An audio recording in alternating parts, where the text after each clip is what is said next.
চুরির অপবাদে দলিত দুই যুবককে পিটিয়ে হত্যার প্রতিবাদে ও অভিযুক্তদের গ্রেফতার শাস্তির দাবিতে মানববন্ধন।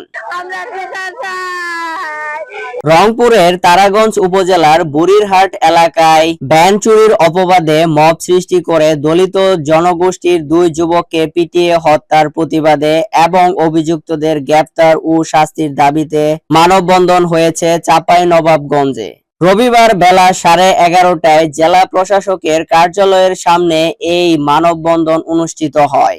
এএসএম বক্তারা বলেন, গত 9 আগস্ট রাত 9টার দিকে রংপুরের তারাগঞ্জ উপজেলায় সয়ার ইউনিয়নের বুড়িরহাট বটতলা এলাকায় ভ্যান চুর সন্দেহে পিটিয়ে দুই ব্যক্তিকে হত্যা করা হয়।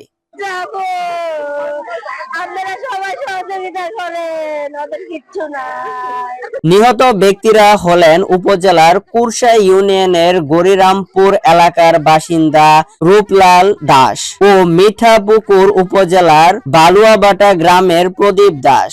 এমন মব সৃষ্টি করে হত্যার তীব্র নিন্দা ও প্রতিবাদ জানানোর পাশাপাশি দোষীদের দ্রুত সময়ের মধ্যে আটক করে আইনের আওতায় এনে শাস্তির দাবি জানান তারা। এরকম নিত্য নতুন খবর জানতে দৈনিক সময়ের কথার সাথে থাকুন।